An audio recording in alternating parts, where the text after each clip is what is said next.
오늘 말씀, 하나님의 말씀 증거하겠습니다. 하나님의 말씀, 글쎄 이게 습관이 돼가지고 그러는데요. 그냥 설교하겠습니다. 제 설교가 하나님의 말씀일 수도 있고, 그냥 제 개인적인 헛된 입놀림일 수도 있습니다. 부디 원컨대 제 설교가 하나님의 뜻에서 벗어나지 않아서 헛된 인간의 입놀림이 되지 않기를 바라는 마음으로 설교하겠습니다. 우선 여러분, 오늘의 설교를 하기 전에 앞서 여러분 WCC에 대해서 잠시만 더 우리가 짚고 넘어가도록 하겠습니다. 오늘도 제 메일로 여러분이 이렇게 메일을 보내왔습니다. 뭐라고 보내왔냐면, 이제 29일 날 WCC 반대 연합 집회를 하는데, 그때 우리가 힘써서 이 어둠의 세력을, WCC를 부수자, 아직 바알에게 무릎 꿇지 않은 의인 7천이 있다는 것을 세계 만방 곳곳에 우리가 보여주자, 한국교회가 아직 희망이 있음을 보여주자, 이런 뉘앙스의 메일이 제게 보내져 왔습니다. 개인적으로 제가 그걸 보면서 가슴이 답답하였습니다. 정말 답답하였습니다. 그리고 어쩌면 그런 생각도 합니다. 이 WCC 반대조차도, 그 반대 안에조차도 사단애가 진짜 본질과 진짜 중요한 것이 무엇인가를 가리는 어떤 악한 영의 역사함이 있지 않은가라고 생각이 됩니다. 예를 들어 드리겠습니다. 여러분, WCC를 종교다원주의라고 합니다. 맞습니다. 옳습니다. WCC는 종교다원주의고 이 땅이 있어서는 아니 되는 천인 공노할 지심에 저는 조금도 그것을 부정하지 않습니다. 하지만 여러분, WCC보다도 더 심각한 종교다원주의가 있다는 것을 혹 여러분은 알고 계십니까? 여러분, WCC보다도 더 심각하고 더 직접적인 종교다원주의는요, 번영신학입니다. 조영기 목사의 4차원의 영성입니다. 왠지 아십니까? 여러분, 번영신학, 그리고 혹시 이 4차원의 영성 같은 경우는요, 성도들에게 바로 뉴에이지와의 조화를, 다시 말해서 루시퍼와 바로 교감할 수 있는 그런 가르침을 주고 있기 때문입니다. 여러분, 종교다원주의는요, 루시퍼가 만들어 놓은 종교들과 소통입니다. 그런데 뉴에이지, 4차원의 영성, 번영신학은요, 루시퍼 자체를 섬기는 사상입니다.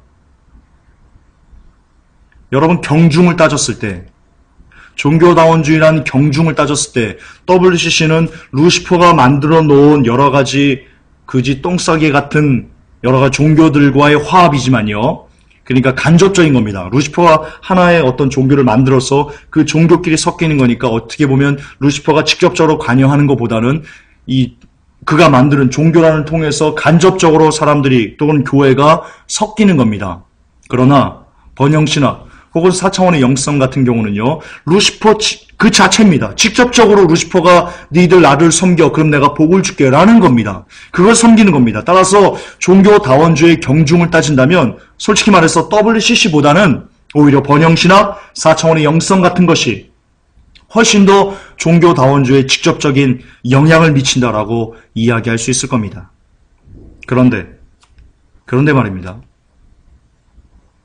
이 WCC에 대해서는 사람들이 불꽃같이 일어나서 마치 WCC를 거부하면 바알에게 무릎 꿇지 않은 의인 7천이 되는 것이고, 한국교회를 지켜내는 것이고, 한국교회를 종교다원주의로부터 지켜내고 수성하고 그것을 배격하면서 정말 하나님의 아름다운 나라를 만들어가는 것처럼 그렇게 이야기하는데요. 그러나 지난날 우리의 모습이 어떻습니까? 두란노를 통해서 전파된 조엘 오스틴의 긍정의 힘이 이미 수백만 권을 팔려나가서 전국에는 크리스찬들이 그것을 갖고 공부하고 세미나를 하고 연구하고 그것을 삶에 적용하면서 하나님으로부터 무언가를 뜯어내는 것에 아주 익숙해진 그런 토양이 된 지 오래입니다. 4차원의 영성은 또 몇백만 권이 팔려나갔습니까? 그것을 통해서 그냥 무조건적으로 믿기만 하고 하나님께 무언가를 구하기만 하면 하나님은 반드시 내게 무언가를 줘야지만 한다는 그런 사상에 우리가 길들여졌어. 그리고 이것이 지금 기독교 TV, CBS, 기독교 방송, 기타 여러 가지 그 기독교 언론 매체를 다 장악하고, 그래서 성도들이 믿음하면 번영신학, 믿음하면 손기철 장로, 믿음하면 조영기 목사가 될 정도로 이렇게 이미 한국교회는 수십 년 전부터 종교다원주의로 물들어 있습니다. 그러나 그것에 대해서 그동안 어떤 목사님들이 일어나서, 어떤 교회 집회들이 일어나서 조영기 목사의 4차원의 영성은 종교다원주의다, 배도다 라고 말하고 선포한 이가 있습니까? 누가 조엘 오스틴의 긍정의 힘은 쓰레기다, 그것은 종교다원주의다, 우리 부산 가가지고 혹은 시청학 가가지고 우리 조엘 오스틴의 긍정의 힘을 쓰레기라고 종교다원주의라고 외치면서 이 하나님의 나라를, 이 한국교회를 종교다원주의로부터 지켜내자라고 말한 목사님들이, 라고 말한 단체들이, 라고 말한 성도들이 과연 그동안 어느 누가 있었습니까? 에브리바디 전무합니다. 에브리바디 전무합니다. WCC 이전에, WCC라는 종교다원주의 이전에 훨씬 더 많은 종교다원주의를 이미 우리는 경험했고, 그것을 아멘하고 있고, 그것을 옳다고 있고, 그것을 인정하고 있고, 그 사람들이 하는 그 방식대로 우리는 삶을 살아가고 있습니다. 한국교회는 이미 종교다원주의에 물들 만큼 물들어서 더 이상 종교다원주의가 아니라고 말하는 것이 힘들 정도의 삶까지 치달았습니다. 그것에 대한 심판이 바로 WCC일 뿐입니다. 제가 거듭 반복하지만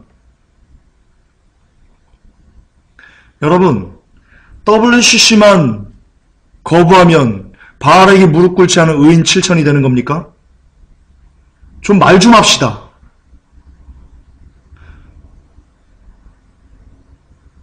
정말 정신 좀 차립시다. 그러면 그동안 번영신학에 무릎 꿇는 건 어떻게 하려고 합니까? 이미 지금도 번영신학에 무릎 꿇고 있으면서 말씀드렸지만 거기에 신사도 무리들이 옵니다. 29일날 WCC를 반대한다는 그 연합 집회에 신사도들이 굉장히 많이 옵니다.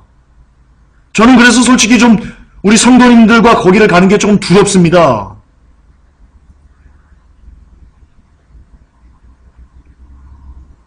물론 하지만 갈 겁니다.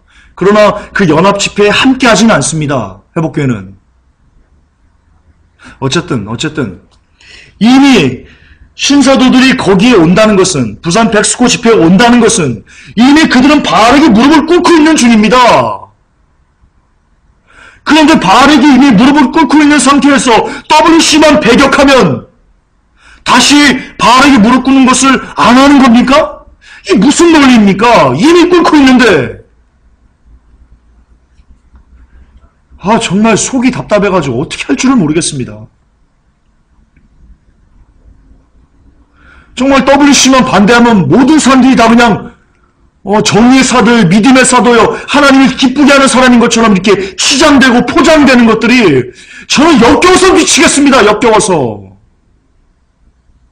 물론 그렇다고 그럼 김전사 WC 반대하지 않을까? 그건 또 아니죠. 할 건 해야죠. 하지만 알고 하자는 겁니다.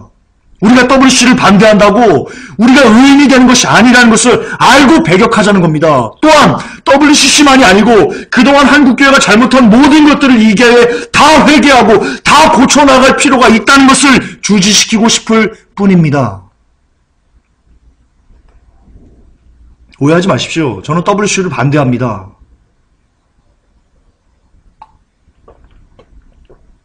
그러나 WCC를 반대한다고, 그것만 반대한다고 우리의 문제는 해결되지 않는다는 것을 꼭 기억하셨으면 좋겠습니다.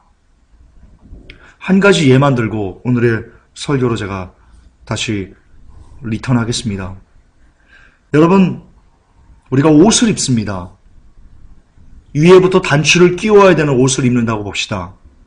그러면요, 지금 현재 우리의 옷 상태가 어떠냐면요. 우리가 옷을 입은 상태가 어떠냐면요. 굉장히 단추가 중구난방입니다. 세 번째 것을 끼워야 되는 것이 앞쪽에 끼어 있고요.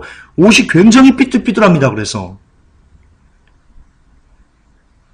여러분, 우리가 이 단추로 따지면요. 첫 번째 단추가 칼빈주의고요. 그 다음이 번영신학, 신사도 이렇게 쭉쭉 가면서 맨 마지막에 채울 단추가요. WCC인 겁니다. 따라서 WCC만 올바르게 구멍을 찾아가지고 끼운다고요. 전체적인 옷차림이 흐트러지는 것이 잘 펴지는 게 아닙니다. 예를 들자면 앞에서부터 WCC라는 단추를 채우기 전에, 그것을 올바르게 채우기 전에 이미 먼저 앞에 있는 그 칼빈부터 다시 끌어가지고 다시 채우고, 번영신학 끌어서 다시 채우고, 4차원의 영성 끌어서 다시 채우고, 이런 노력들이, 이런 정말 하나님 앞에 올바른 복음으로 우리가 재정립되는 그런 노력들이 수반되어야 된다는 겁니다. 그러나 거듭 반복하지만 지금 위에부터 아래까지는요, 모든 단추가 다 제각각입니다. 그래서 옷차림이 아주 형편없는데, 한국교회가 지금 뭐냐? 그 형편없는 옷차림은 그냥 내비두고 맨 밑에 채우는 그 WC만 제대로 채우면 마치 우리가 옷을 너무나 잘 입은 양, 선보러 갈 때 너무나 아름답게 옷을 입고 나가는 양, 그런 식으로 성도들을 기만하고 있다는 겁니다. 목사님들이 그렇게 여러분들을 기만하고 있다는 겁니다. 정확히 말하지만 그것은 기만입니다. 이번에 WCC 집회를 하면서 바알에게 무릎 꿇지 않은 의인 7천이 됩시다 라고 말하는 것은 정확하게 기만하는 겁니다. 여러분들을. 그것만 갖고는 바알에게 무릎 꿇지 않았다고 말할 수 없기 때문입니다. 모든 것을 갈아엎어야 됩니다. 하나님께서는, 우리 주님은 적은 누룩이 온 땅을 부풀게 한다고 그랬습니다. 이것은 누룩 따위가 아니고 칼빈부터 번영신학부터 베리칩, 짐승의표, 기타 정말 여러 가지 것들이 이미 부풀 대로 부풀어가지고 빵은 이미 터지기 직전입니다. 그 빵을 바늘로 폭하고 터뜨리는데, 다시 예를 들어봅시다. 여러분, 풍선을 봅니다. 풍선을. 그 풍선을 크게 불면 여러분 그 눈앞에서 터질 것 같은 그 조마조마함이 있죠. 그것을 약간의 바늘만으로, 이렇게 작은 바늘로 톡 건드리면 풍선이 뻥하고 터지죠. 지금 그런 상황입니다. 이미 풍선이 터지기 직전에 있는데, 그 풍선이 터지기 직전에 있는 그 가르침들이 WCC가 아닙니다.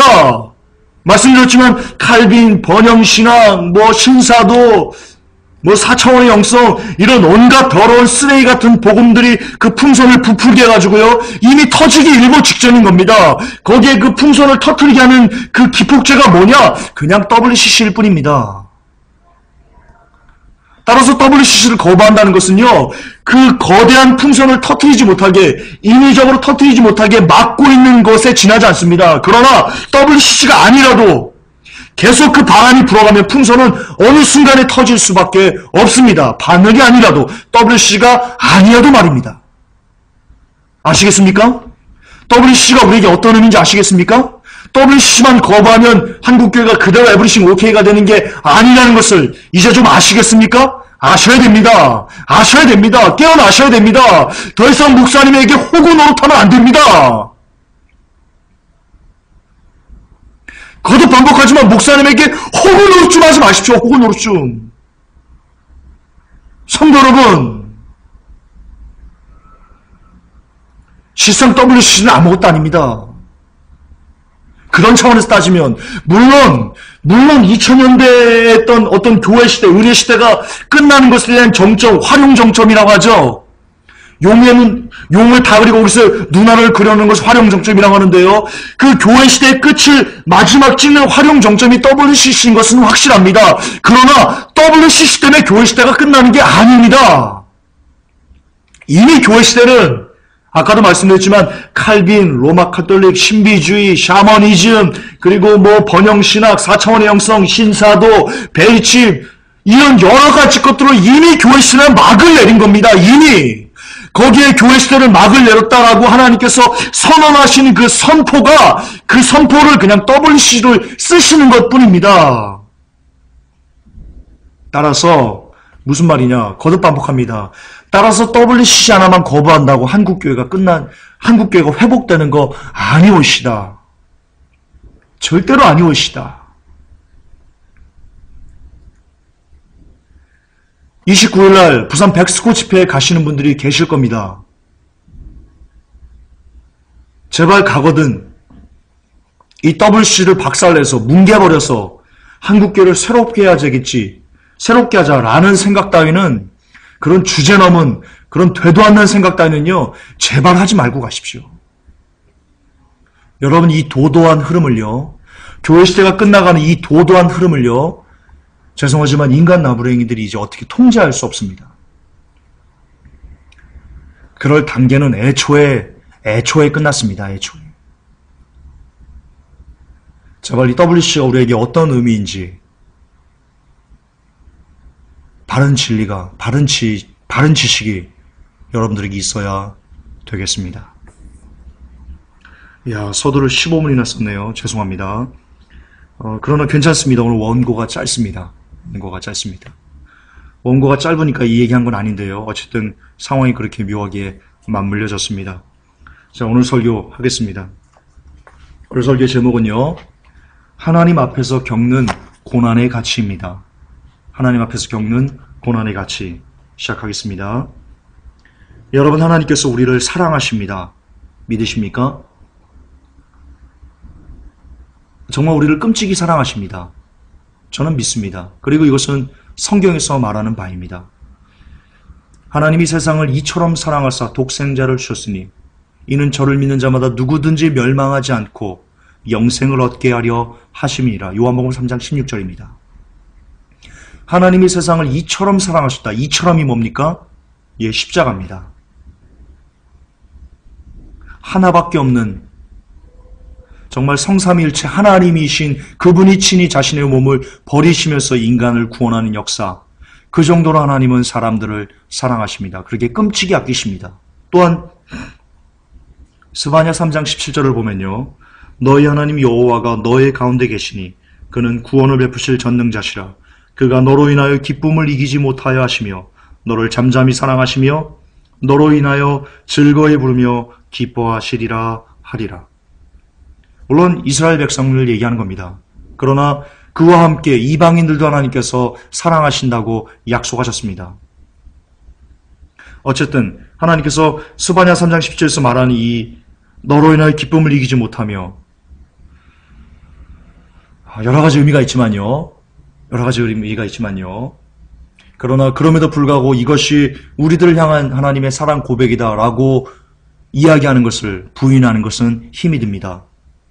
어쨌든 이렇게 하나님은 우리를 사랑하십니다. 우리를 보면서 하나님은 너무나 즐거워서 기쁨을 이기지 못하십니다. 태초 하나님이 천지를 창조하시고요, 사람을 만드신 다음에는요, 뭐라고 말씀하셨냐면요, 심히 기뻐하시더라. 그렇죠? 다른 것은 그냥 보시기에 좋았더라 라고 되어 있습니다. 그러나 사람을 만드시고서는 심이라는 단어가 거기에 붙습니다. 수식어로. 그만큼 하나님은 사람을 만드시고는 그리고 너무나 좋아하시고 기뻐하셨습니다. 무슨 말이냐? 그렇게 하나님 자신을 버릴 정도로 하나님은 인간을 사랑하십니다. 우리들을 사랑하십니다. 또한 자, 이걸 두 가지를 제가 말씀드릴 겁니다. 첫째는 하나님께서 우리를 그렇게 많이 사랑하신다는 것 하나를 기억하시고요. 또 하나는 하나님께서 전능하시다는 겁니다. 말씀으로 온 우주를 창조하신 분이 그분이십니다.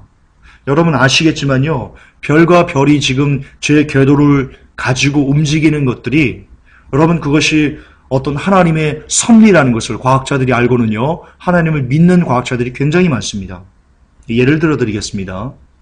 우리 지구가 태양으로 조금만 더 앞으로 가 있으면요, 우리는 바로 타 죽는답니다. 근데 그 거리가요, 굉장히 짧답니다. 제가 얼만큼인지를 잘 모르겠습니다. 굉장히 짧답니다. 또한 해로부터 조금만 더 뒤로 밀려나면요, 우리는 벌써 다 지구에 있는 모든 생물체는 얼어 죽게 된답니다. 그러나 지구가 그 상황에 딱 있기 때문에 더도 덜도 말고 지금 그 상황에서 딱 그 궤도에서 있어서 공존을 하기 때문에, 그렇기 때문에 우리가 지금 이렇게 그래도 풍요로운 지구에서 살 수 있다는 것을 과학자들이 증명해냈습니다. 무슨 말이냐? 하나님은 그렇게 온 해와 달과 별들을 공중에 매달아 놓으실 정도로 저 수많은 은하계 우주 것들이 서로 부딪히지 않고 자기의 궤도를 갖고 움직이는 그 모든 것이 다 하나님의 능력이라는 겁니다. 이처럼 하나님은요, 온 우주를 운행하시고 통치하시고 지배하시는 아주 거대하신 분입니다. 감히 인간 나부랭이 따위가 바라볼 수 없는, 쳐다볼 수 없는. 그렇기 때문에 출애굽기에서 어떤 사건이 있습니까? 하나님께서 원치 않는 사람들이 일방적으로 왔을 때 그가 죽습니다. 왜? 그 정도로 하나님께 범접할 수 없는, 하나님과 인간은 그런 사이입니다. 다시 말해서 이 두 가지를 잘 보세요. 첫째, 하나님은 우리를 자신의 생명을 대신 내어주면서까지 우리를 살리고자 하시는 그런 엄청난 사랑을 가지고 계십니다. 그리고 둘째, 그분은 온 우주의 해와 달과 별들이 부딪히지 않고 자기 궤도를 갖고 그렇게 이렇게 수많은 것들이 운행할 수 있도록 그렇게 통제하시고 지배하시고 명령하시고 그것을 순종하게 만드시는 그런 절대 능력자이십니다. 자, 그런데 말입니다. 문제가 뭐냐? 우리의 인생이 고달프다는 겁니다. 다시요. 하나님께서요, 온 우주의 해와 달과 별들이 부딪히지 않게 그 수많은, 그 수천억 개, 수천조억 개의 별들이 부딪히지 않고 자기 궤도를 갖고 움직이게 할 수 있는 것이 우리 하나님 절대자의 능력이십니다. 따라서 그분에게 능치 못할 것은요, 전혀 없습니다. 무슨 말이냐? 그분이 우리의 어려움들, 우리의 괴로움들, 우리의 슬픔들, 우리의 문제들, 이 모든 것을요, 그냥 한 방에 다 쳐서 해결할 수 있는 능력자시라는 겁니다. 그리고 그런 분이 우리를 너무나 사랑하셔서 그냥 바라만 봐도 어떻게 할 수 없을 정도로 막 좋아하시는, 자신의 생명까지도 우리를 위해서 대신 내어줄 정도로 우리를 사랑하시는 분이시랍니다. 그러므로 하나님께서 마음만 먹으시면, 하나님께서 뜻하시기만 하시면 우리가 이 땅에 살면서 누리는 괴로움, 슬픔, 눈물, 어려움, 아픔, 기타 경제적인 어려움부터 질병의 고통, 이런 그 모든 것들, 우리를 눈물 짓게 하고 가슴 아프게 하는 그 모든 것들을 하나님이 일순간에 한 방에 그냥 단칼로 쳐버릴 수 있다는 겁니다. 그래서 늘 우리가 행복하고 늘 기쁘고 늘 황홀경 가운데 살 수 있게 우리를 그렇게 만들어줄 수 있는 분이시라는 겁니다.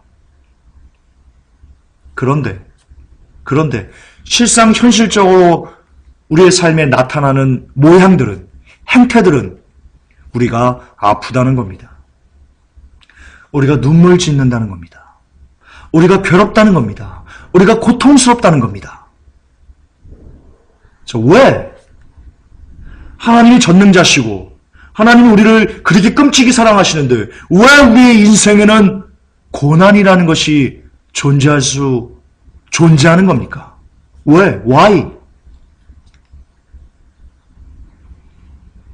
하나님께서 우리 인생의 어려움을 해결해 주시는 능력이 없으신 것도 아니고 우리를 사랑하시지 않는 것도 아니고, 그런데 왜 우리에게는 고난이라는 것이 끊임없이 우리의 삶을 지배하는 걸까요?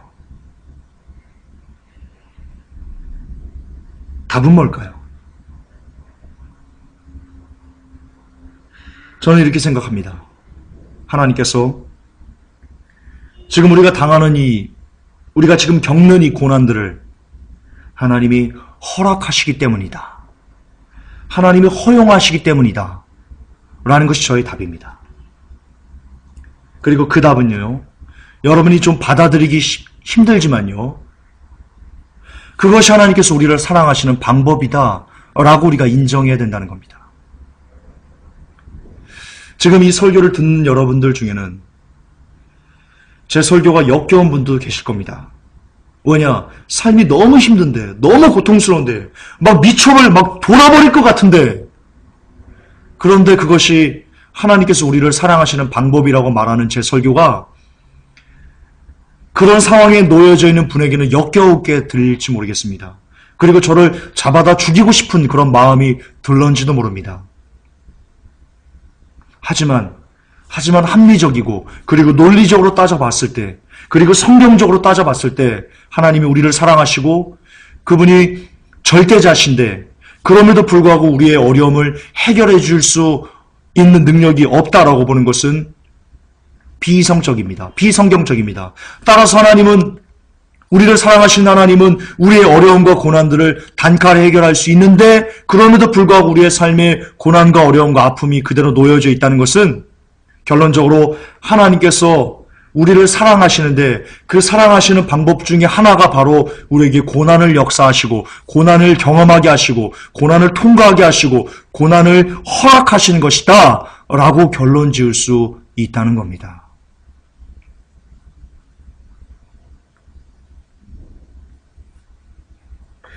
그러면 왜 그러실까요? 우리를 너무나 사랑하셔서 정말 우리를 어찌할 바를 모를 정도로 우리를 사랑하시는데 그렇게 사랑한다고 스스로 말씀하신 분께서 지금 우리가 당하는 지금 우리가 겪고 있는 이 고난을 마치 방관자처럼 때로는 방관자처럼 때로는 제3자처럼 우리 아버지가 아니신 것처럼 그렇게 우리가 이 고난을 그대로 겪도록 허락하시고 지켜보시는 그 이유가 무엇일까요? 저는 이렇게 믿습니다. 그 이유는 지금의 고난이 그 고난을 겪는 그 사람에게 반드시 유익이 되기 때문이다. 여러분, 하나님께서는요, 우리 인생의 모든 것을 보십니다. 그분은 시간과 공간에 대한 제약이 없지 않습니까? 여러분, 우리는 당장 내 한 치 앞의 일을 모릅니다. 하지만 하나님께서는 내가 어떻게 사는 것까지 모두 다 아십니다. 그것을 예지라고 합니다. 저는 지금 알미니안주의가 얘기했던 예지 예정을 얘기하는 게 아닙니다. 참고로 여러분, 알미니안주의가 뭐라고 얘기했냐면요, 예지 예정설을 주장했습니다. 칼빈주의에 반대해가지고, 칼빈주의는 하나님께서 창세전에 택할 자와 그리고 유기할 자를 예정하셨다, 그렇게 만드셨다라고 하죠. 알미니안주의는 뭐라고 얘기했냐면요, 저는 그러므로 알미니안주의자들도 성경적으로 그렇게 옳지 않다고 저는 보고 있습니다. 알미니안주의는 뭐라고 했냐면 하나님께서 구원받을 사람과 그리고 버릴 사람을 유기하셨다. 그것도 예정하셨다. 근데 어떻게 왜 예정하셨냐면 그가 그 사람의 그 사람 원하는 대로 막 산다. 그렇지만 막 살지만 결국에는 그가 하나님을 버리고 죽을 것. 그것을 하나님이 미리 아셨기 때문에, 미리 예지적으로 아셨기 때문에, 사람의 모든 것을 아셨기 때문에, 그래서 그가 지옥에 가도록 예정하셨다. 이게 예지 예정설입니다. 알미니안주의자들의. 그게 성경적입니까? 아닙니다. 알미니안주의도 성경적이지 않습니다. 예지 예정설 성경적이지 않습니다. 절대로 성경적이지 않습니다. 그게 창세전에 구원받을 사람을 예정하셨다. 혹은 지옥 보낼 사람을 유기하셨다라는 칼빈주의와 크게 무슨 차이가 있습니까? 예지 예정설이? 그 짝이 그 짝이죠. 그 똥이 그 똥이죠. 단지 설사똥이냐 아니면 된장똥이냐 그 차이만 있을 뿐이지 똥은 똥입니다. 예지 예정은 알미니안주의자들이 얘기하는 예지 예정설은요 절대로 성경적이지 않습니다. 따라서 저는 알미니안주의도요 칼빈주의만큼이나 큰 오류가 있다고 저는 보고 있습니다. 저는 알미니안주의자가 아닙니다. 저를 오해하시면 안 됩니다. 자, 어쨌든 지금 그걸 얘기하려는 게 아니고요. 하나님은 우리의 모든 인생을 통으로 보시기 때문에요. 그리고 하나님은 우리가 천국 가기를 원하시기 때문에요.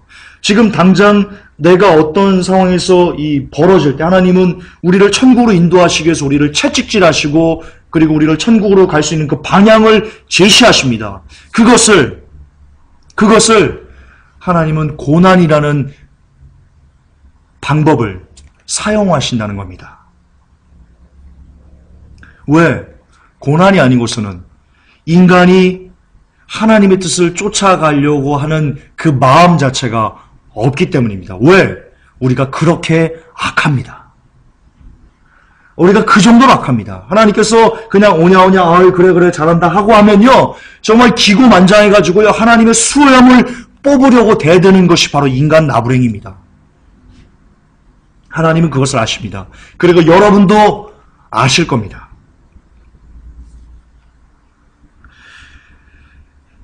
그렇습니다. 고난은 지금 당장 우리는 모릅니다. 하지만 지나보면 그때 고난이 지금 내게 있었기 때문에, 그때 고난이 내게 있었기 때문에 지금의 내 모습이, 지금 하나님 앞에 내 모습이 있는 거구나 라고 고개를 끄덕거리는 것을 우리는 종종 왕왕 경험할 것입니다. 그렇습니다. 지금의 고난이 우리에게 유익합니다. 실제로 고난은 우리를 겸손하게 만듭니다. 인간의 한계를 인지하게 만듭니다. 그래서 절대로 우리가 하나님처럼 될 수 없다는 것을 깨닫게 해주는 기능이 고난에 담겨 있습니다. 여러분, 이것은 대단히 중요합니다. 우리가 하나님처럼 될 수 없다라는 것을 깨닫는 것은요, 여러분 정말 중요합니다. 왜냐? 여러분, 아담과 하와가, 인류 우리의 조상이 최초로 왜 죄를 지었습니까? 왜 하와가 선악과를 따먹었습니까? 물론 뱀의 꼬임도 있죠. 하지만 하와가 뱀의 말을 듣고 어떤 반응을 보이냐면, 나도 하나님처럼 되고 싶네 라는 마음을 품어서 선악과를 따먹습니다. 무슨 말입니까? 왜 그렇습니까? 여러분, 아담과 하와가 에덴 동산에 살 때요, 거칠 게 없었습니다. 거칠 게 뭐가 있었습니까? 하나님께서 이것도 주시고 저것도 주시고 막 모든 것을 다 그들 마음대로 형통하게 하나님이 하셨거든요.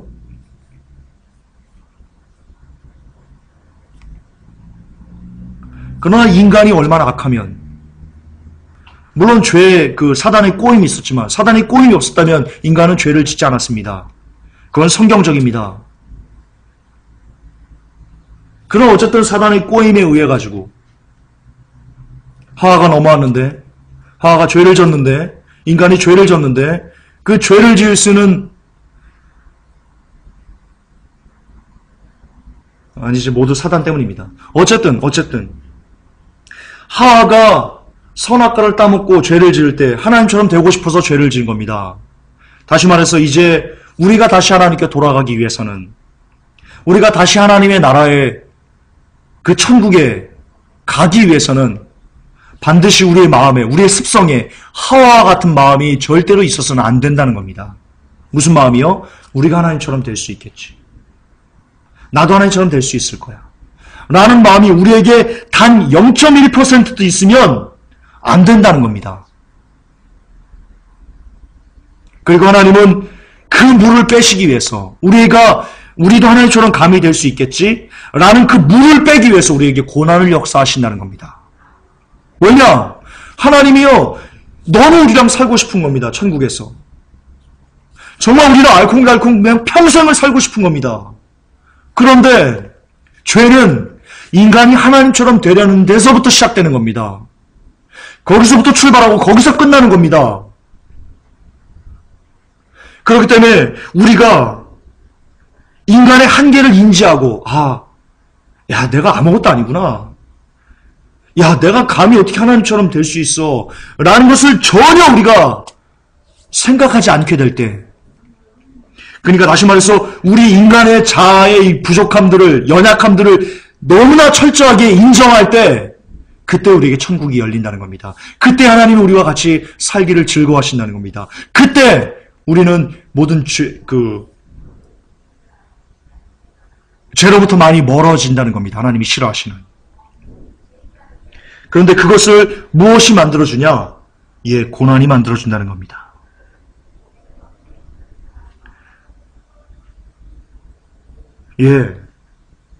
여러분, 이거 굉장히 중요한 겁니다.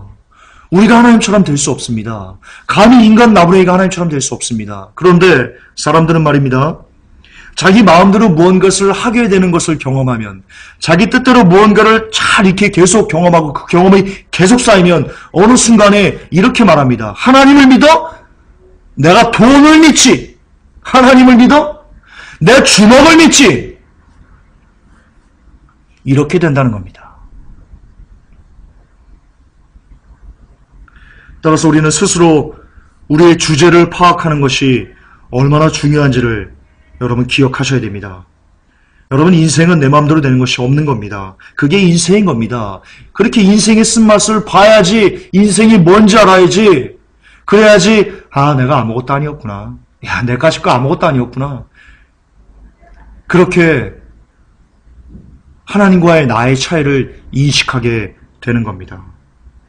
이 경험을 해보지 못한 사람, 인생이 내 마음대로 되는 것이 없다는 것을 경험해보지 못한 사람은요, 세상이 자신을 중심으로 돌아가는 줄 알게 됩니다. 예를 들어보겠습니다. 여러분, 제가 군 생활할 때 아시겠지만 저는 중사로 복무를 하면서 4년 동안 군 생활을 했는데요. 정확히 따지면 4년 3개월 단기 복무, 단기 하사니까 이렇게 했는데요. 여러분, 저희 관사에 대대장이 살았습니다. 근데 대대장이 아이가 제 기억으로 초등학생이었습니다. 근데 얘가 괴물입니다, 괴물. 완전 싸가지가, 이런 싸가지가 없습니다.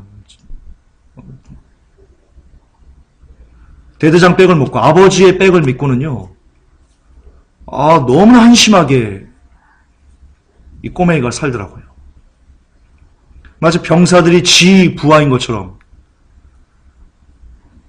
그렇게 쓰레기 같은 짓을 하더라고요. 이 꼬마는 본 겁니다. 아버지 앞에서 벌벌 떠는 어떤 병사들의 모습을 이 친구가 본 겁니다. 그리고 그 기억이 마치 자신을 왕자처럼, 그 부대에서의 왕자처럼 그렇게 만들었던 겁니다. 여러분, 이처럼 단적인 예지만요, 이처럼 이 세상에 거칠 것이 없고 그냥 다 내 마음대로 하고 모두가 다 내 꼬모인 것처럼 보이고 그러면요, 그 사람은 괴물이 됩니다. 그 사람은 괴물이 됩니다. 반면에요, 세상이 나를 중심으로 돌아가지 않는다는 경험을 자주 한 사람은요, 여러분, 겸손하게 됩니다. 겸손을 배우게 됩니다.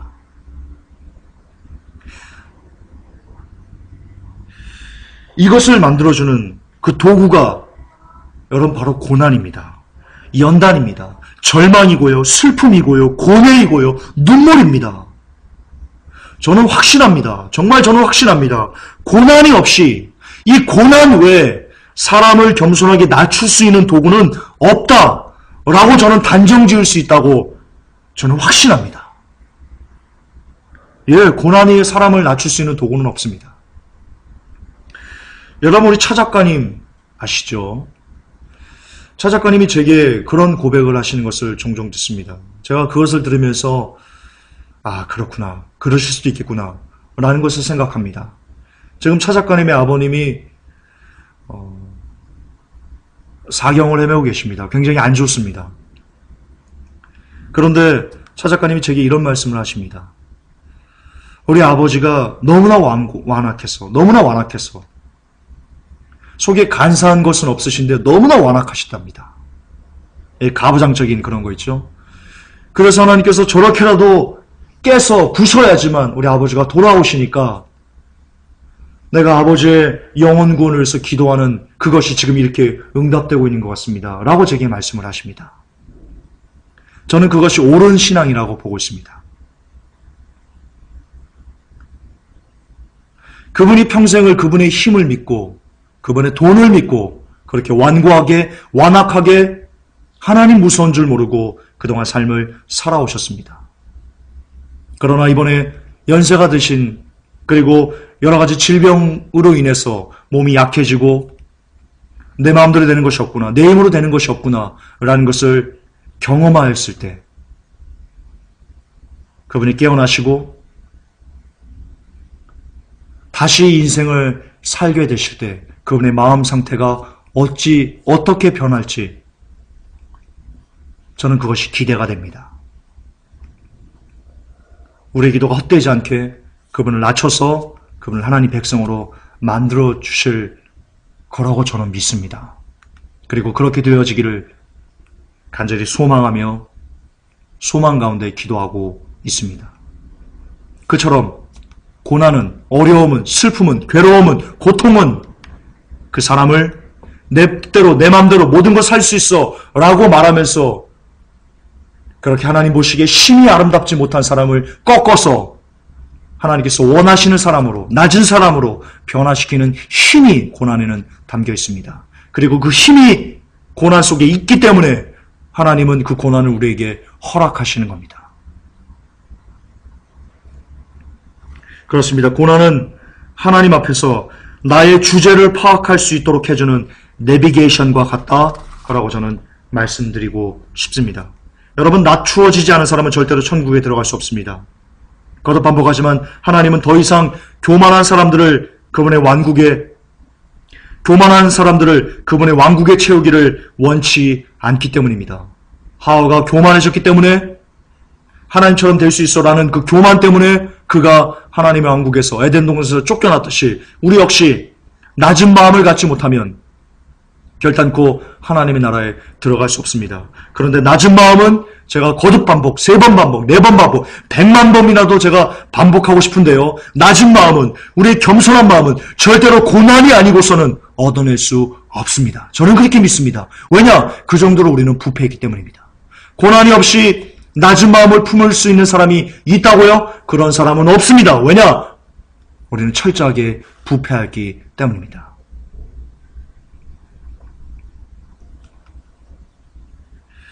또한 제가 한 말은 여러분들도 경험적으로 아실 겁니다.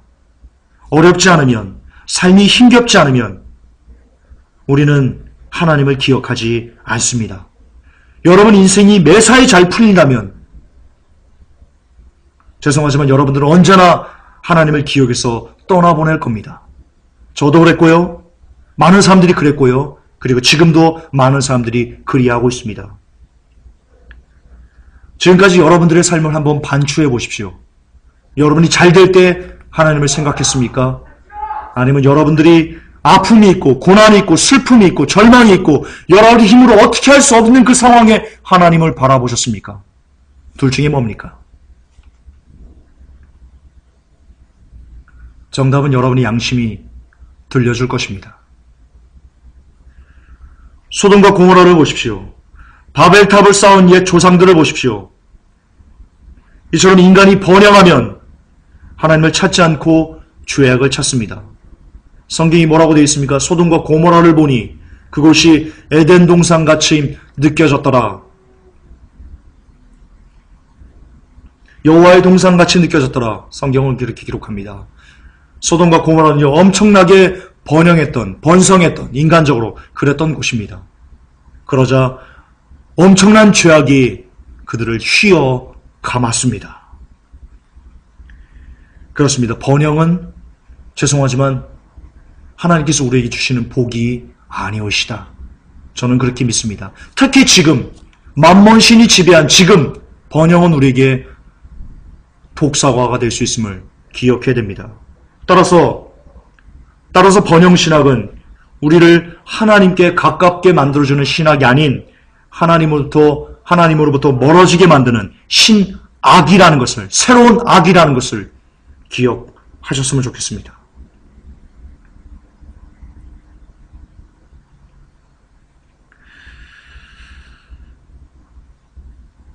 여러분, 성경도 얘기합니다. 돈을 사랑함이 일만하게 뿌리다. 부자는 천국에 들어가는 것이 힘들다. 낙타가 바늘기로 들어가는 것보다 부자가 천국에 들어가는 것이 더 어렵다. 여러분, 거기서 무엇을 느끼십니까, 여러분들은? 왜 부자는 하나님의 나라에 들어가는 것이 어려운 겁니까? 저는 이렇게 생각합니다. 부자는 그 많은 돈을 통해서, 그 많은 재물 때문에 그가 원하는 삶을 살 수 있습니다. 그가 원하는 것을 할 수 있습니다. 뭐든지 그 돈으로 다 해결하려고 하고 또 해결되기 때문에 인간은, 이 인생은 시스템적으로 그렇게 되어져 있기 때문에 돈이면 정말 거침없이 그의 인생을 살 수 있게 됩니다. 그런 경험을 부자가 계속하게 되면 훗날 어떤 생각이 들까요? 부자에게는. 아하, 인생은 돈이면 다구나. 내 마음대로 다 할 수 있구나. 하나님 필요 없구나. 그런 생각이 들게 됩니다. 따라서 부자는 천국에 가기 힘들어집니다. 왜? 이미 높을 대로, 교만할 대로 교만해질 그럴 가능성이 가난한 사람에 비해서 수십 배, 수백 배 많기 때문입니다. 그래서 주님은 그 부자 청년에게 너 가진 그 모든 것을 팔아서 가난한 자들에게 주고 나를 쫓으라 라고 말씀하신 겁니다. 왜? 그 부자를 정말로 사랑하기 때문입니다. 그리고 그 부자에게 있어서 모든 물질이 다 사라지는 것은 그에게는 인간적으로 고난입니다. 어려움입니다. 연단입니다. 하지만 그건 연단과 고난을 그 부자 청년이 받아들여서 모든 것을 예수님 말씀대로 청산해야지 그에게 비로소 천국이 열립니다. 그러나 부자 청년은 그 고난받는 것을 즐겨하지 않았습니다. 그렇게 연단받는 것을 즐거워하지 않았습니다. 그는 여전히 자기를 즐겁게 해주는, 자기의 인생을, 삶을 거침없이 살게 해주는 그 재물이 좋았습니다. 그래서 그는 슬픈 기색을 띠고 예수님을 떠나갔습니다. 안타까운 겁니다. 마찬가지입니다. 오늘날 하나님께서 우리에게 주시는 고난이 있습니다. 연단이 있습니다. 그러나 그것을 기뻐하지 않고 싫어해서 거부하고 어떻게든지 그것을 벗어나려고 한다면 그 영적인 상태는 부자 청년이 예수님의 말씀을 듣고 슬픈 기색을 띠고 돌아가는 것과 똑같은 것이라는 것을 기억하셔야 됩니다. 부자 청년은 예수님의 말씀을 듣고 자기 가진 바 그 모든 것들을 다 팔고 예수님을 쫓았어야 됩니다. 우리도 마찬가지입니다. 하나님께서 우리를 연단하시기 위해서, 우리를 단련하시고 우리를 훈련하시기 위해서 주시는 그 고난들을, 연단들을 기쁨으로, 그리고 즐겨하는 마음으로, 자원하는 마음으로 받을 수 있을 줄 알아야 됩니다.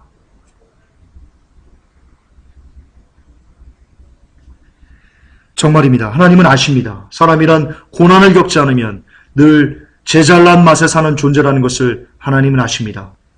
그래서 수많은 연단을 통해 그가 그의 죄악된 그 본질을 아는 자가, 보는 자가 될 때까지 하나님께서는 고난이라는 그 방법을 계속해서 역사하신다, 허용하신다 라고 저는 믿습니다. 거듭 반복하지만 그 잠깐의 고난을 겪고 난 후에는 영원한 구원이 그에게 주어질 것이기 때문입니다.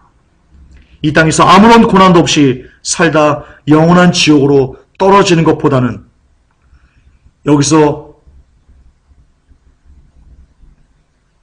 이스라엘 된 야곱처럼 험난한 인생을 산다 할지라도 그 험난한 삶 가운데 하나님을 발견하고 하나님의 뜻을 발견하고 나의 모난 부분들을 깎고 천국에 들어가는 것이 100만 배, 1000만 배, 억만 배 행복한 일이라는 것을 기억하셨으면 좋겠습니다. 그렇습니다. 고난은 지금은 모르지만 지나고 나면 나를 하나님께 계속 붙들어 매주는, 내가 하나님을 떠나가지 않고 하나님을 잃어버리지 않고 계속 하나님을 기억하고 계속 하나님을 생각하고 계속 하나님께 붙어 있을 수 있는 그 유익한 도구가 바로 뭐냐? 고난. 할렐루야. 잊으시면 아니 계십니다. 결론입니다. 왜 하나님께서 우리가 겪는 고난을 허락하시는가? 사람은 고난을 겪어야 바른 길로 갈 수 있기 때문입니다.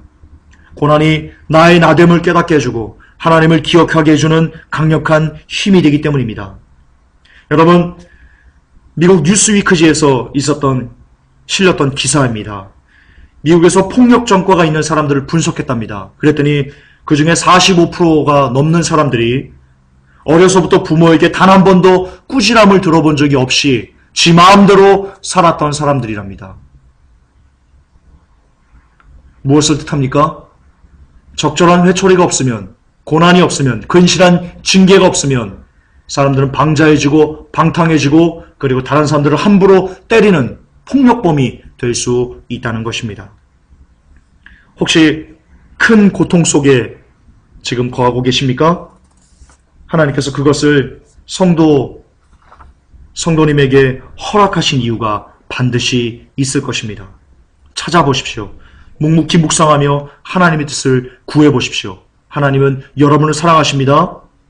그리고 하나님은 모든 것을 다 해결할 수 있는 능력자신데 아직 여러분의 삶에 어떤 해결되지 않은, 지금 번영신학을 얘기하는 거 아닙니다. 어떤 아픔과 고난과 괴로움과 고통과 이런 연단들이 계속 있다는 것은 논리적으로 하나님께서 지금 이것이 뭔지는 모르지만, 누구도 모르고 하나님만 아시지만 지금 성도 여러분에게, 지금 성도님에게, 그 고난을 당하는 성도님에게 반드시 그것이 필요하기 때문에 이것을, 이 고난의 상황을 견디고 이겨내야지만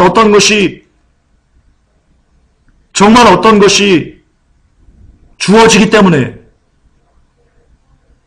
지금 고난 가운데, 연단 가운데 계시는 것이라는 것을 잊으시면 아니 될 것입니다. 성경은 주께서 사랑하시는 자를 징계한다고 되어 있습니다. 사랑하지 않으면 징계조차 있지 않습니다. 그냥 죽도록 내버려 두십니다.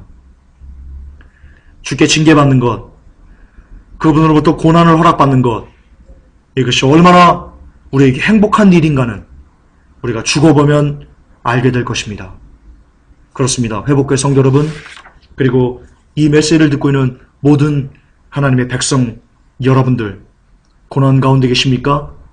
그 고난이 반드시 여러분을 천국으로 인도하는 그런 몽학선생이 되고 그런 유익함이 되어서 훗날 천국에 가서 하나님을 붙들고 여러분들 이렇게 고백하시게 될 겁니다. 하나님, 그때 내게, 그때나 망하게 해서, 그때나 병들게 해서, 그때나 거지되게 해서, 그때나 철저하게 쓰레기처럼 되는 그 모습으로 나를 만들어줘서, 그래서 내가 하나님만 붙들고 하나님만 기억하고 그렇게 살았기 때문에 내가 지금 하나님 나라에 왔습니다. 고맙습니다. 그때 나를 망하게 해주셔서, 그때 나를 아프게 해주셔서, 그때 나를 힘들게 해주셔서 하나님 감사합니다! 라고 고백하시는 여러분들이 되실 거라는 것을 감히 저의 모든 것을 걸어보고 싶습니다. 기억하십시다. 고난은 저주도 아니고 하나님의 사랑을 못 받은 것도 아니며 고난은 우리를 하나님의 백성으로 만드시려는 하나님의 사랑의 표현이라는 것을 부디 꼭, 특히 고난 가운데 계신 성도님들은 꼭 기억하셨으면 하는 바람을 전합니다. 기도합니다. 하나님, 우리가 고난이라고 하면 너무나 많이 싫어하고 힘들어하고 짜증내고 하나님 계신 거야? 라고 하면서 하나님을 삿대질하기도 합니다. 그러나 성경에서 고난 없이 하나님의 나라에 들어간 사람은 한 명도 없다는 것이 우리에게 시사하는 바는 대단히 큰 줄 믿습니다. 부디 하나님께서 우리를 연단하시고 하나님 나라에 데려가시기 위해서 우리에게 베풀어 주신 큰 은혜인 이 고난들을 우리가 잘 인내하고, 그래서 욥처럼 주신 이도 하나님이시요 가져가신 이도 하나님이시니 하나님이 찬양을 받으실 것이다 라고 고백하면서 모든 것을 하나님의 은혜로 고백할 수 있는 그런 진짜 크리스천들 되어서 넉넉하게 하나님 나라에 들어갈 수 있는 우리들 되게 하여 주시옵소서. 예수님의 이름으로 기도합나이다. 아멘.